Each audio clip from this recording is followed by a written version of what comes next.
Hi, welcome back to Uncomplicated Texas Living. I'm Ellen, and welcome to my kitchen. So today, follow along with me today as I work in my kitchen. This morning, we're going to start with some granola bars, and we're going to make two versions of the granola bars, one with peanut butter, one without. So we have some variations for those who may have peanut allergies. This is a great option for those. Then later on, we're going to make a quick lunch for my husband. He's going to be working outside, leveling the house up. And so we're going to make a quick meatball sub sandwich for him. Then for dinner tonight, we're going to make some lemonade and some homemade waffles. So let's get started. So for this recipe, we're going to need to start out with a medium saucepan. We're going to add in 1/2 cup of packed brown sugar, 1/2 cup of honey, 1/4 cup of oil. This could be vegetable oil, canola oil, or any flavorless oil, but we're going to use 1/4 cup. And for this version, we're going to add 1/4 cup of peanut butter. So we're going to move this over to the stove and cook it on medium heat. And we're going to give it a stir. And what we want is for all the sugar to dissolve. So we're going to give this a good mix. We're going to preheat my oven to 250. So now our peanut butter honey mixture the sugar is dissolved in that. And so we're going to turn off the heat and remove it off the heat while we prepare our next ingredients. So now for this, we're going to need a large bowl, 4 cups of quick oats or 1-minute oats. You don't want the old-fashioned. So we're going to go with 4 cups.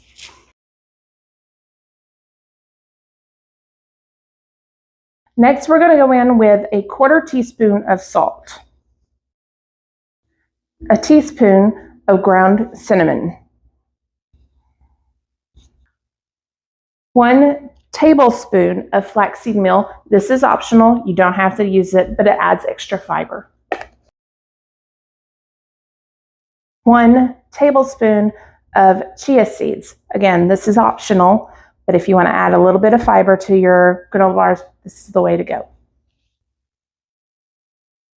And this is where you can start adding your mix-ins up to 1 cup. So I'm going to do 1/2 cup of cranberries and 1/2 cup of almonds, and I'm going to get these chopped up. So now let's give this a quick mix. Now we're going to pour in our honey mixture.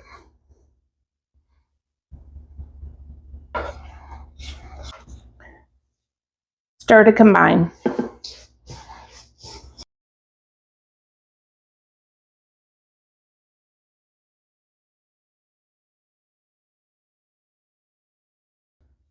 So now we're going to get this into a parchment lined baking sheet, and then we'll start working on version 2. So for version 2, we're going to use 1/2 cup of packed brown sugar, 1/2 cup of honey, and 1/4 cup of canola oil. And I've already got that over on the stove to dissolve that sugar. So if you notice in version 1, I added peanut butter and almonds. Well, in version 2, I'm making this without peanut butter and without nuts. So for people who have an allergy to peanuts and nuts, this is a great option for granola without all of those allergens. So in version 2, we're going to go with 3.5 cups of quick oats this time.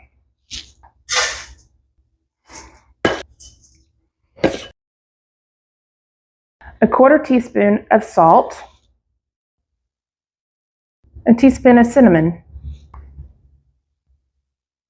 flaxseed meal. We're going to do 1 tablespoon, and again, this is optional. and a tablespoon of chia seeds. Again, this is optional. And a half cup of mini chocolate chips. Mine are semi-sweet. So we'll just give this a quick mix. And remember, when you're adding your mix-ins, you want to do a half a cup of mix-ins for the nut-free version and a cup of mix-ins for the peanut butter version. But you do whatever mix-ins that you like. These are my family favorites. You do your family favorites. So now we're going to pour in our honey mixture.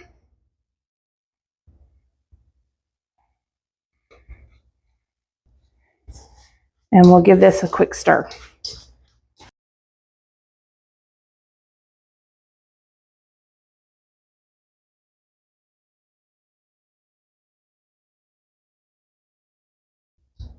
So now that I'm done mixing, you'll notice that my chocolate chips have disappeared. They've melted into this, but that's what my family loves. And now we're going to bake this on a parchment-lined baking sheet at 250 for 30 minutes. Then we're going to give it a check and see if it needs another 30 minutes.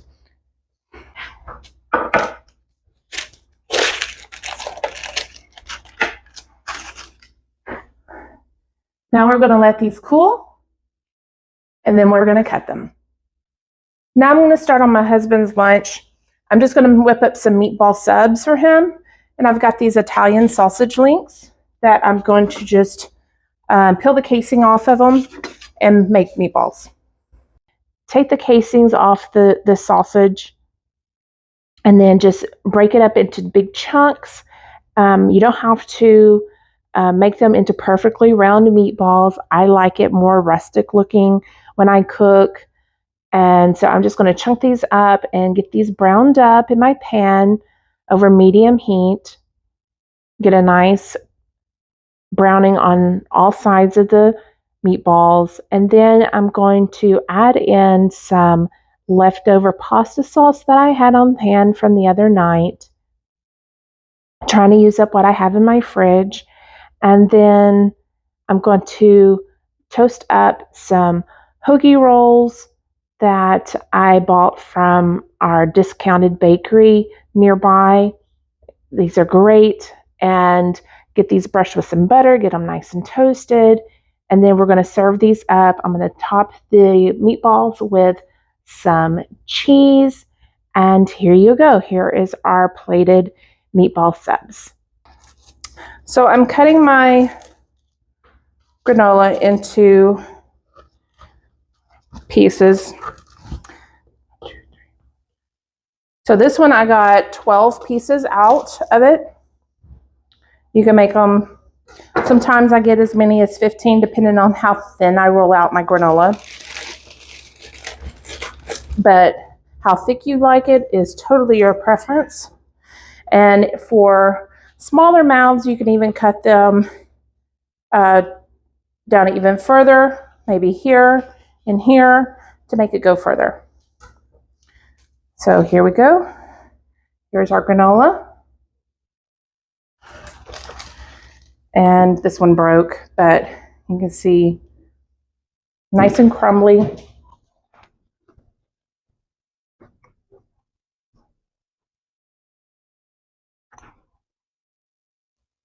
So if you've ever had the Nature's Own oats and honey granola bars, they're kind of crunchy just like that. Very good. I've even taken these on camping trips. I will vacuum seal them and throw them in our backpacks when we go hiking. They're great to have on the trail. So this is our nut-free version that I added the chocolate to. Now, because there's no peanut butter in this, sometimes this one tends to come out a little chewier.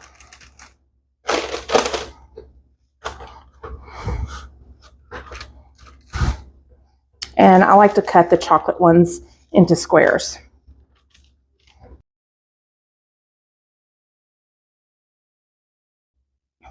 See, these are much chewier. They don't crumble like the other ones. I really suggest you give these a try, both of them. Very good.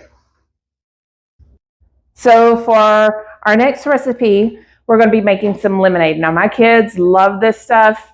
They call it my famous gourmet lemonade. There's nothing really gourmet about it because we are using just store-bought lemon juice, and we're going to use some water and some sugar, and that is it. So let's get started. So in a 1-gallon jug or pitcher, I'm going to add 12 cups of water and 1.5 cups of lemon juice. 2 cups of sugar. Let's give it a good stir until all of that sugar is dissolved. And that's it. Very simple.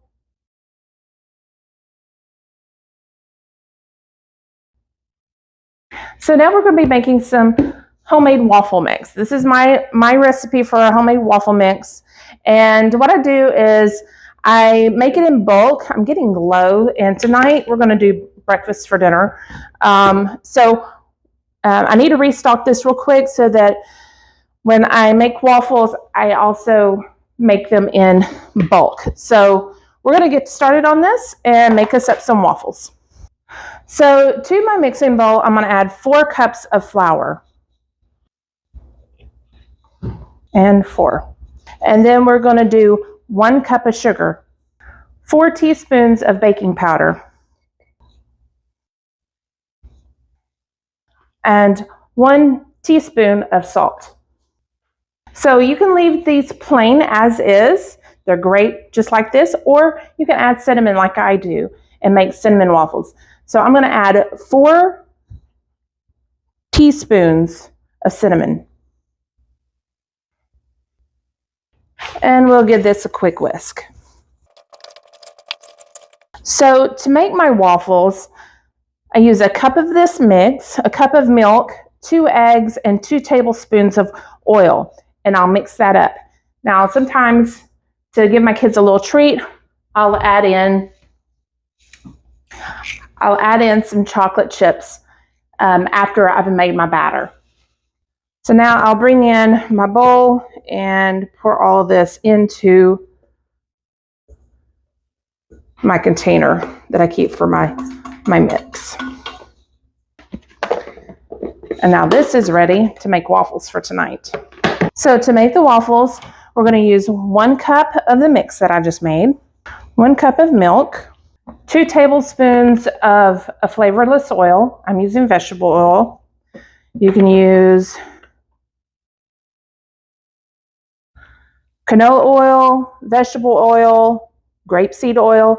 I would not recommend coconut oil. I've tried it with the coconut oil. While the flavor is fantastic with coconut oil, as soon as the coconut oil hits the cold milk in the bowl, it solidifies.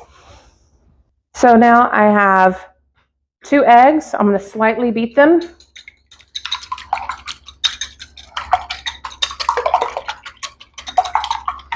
And then this goes into the mix. And it comes together just like that, under a minute. So my waffle iron is nice and hot. And we're going to use about 1/4 cup of mix. And this makes a 4-inch waffle. So this mix with the 1 cup of dry mix with the wet ingredients makes about 12 to 13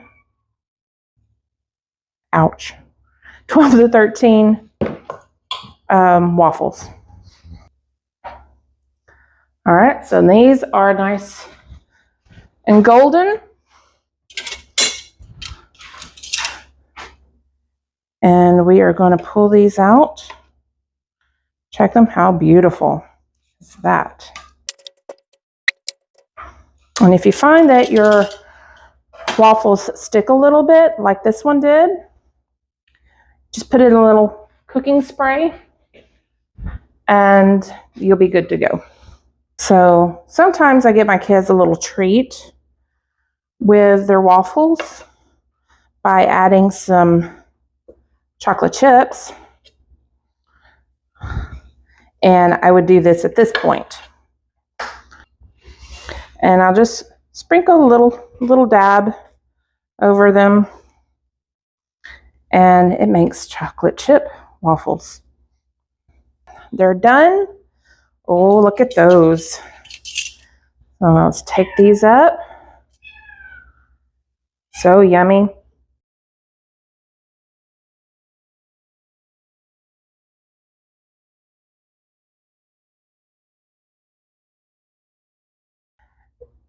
These are great if you batch bake them. You can freeze them and put them in a Ziploc bag, bring them out, and pop them in your toaster just like a regular frozen waffle. Hi, and thanks for joining me today on my journey of making 2 different versions of granola. We made some meatball subs for my husband for lunch today, and then we made lemonade and waffles. Now my lemonade is nice and cold, and I'm going to sit back and relax and enjoy it.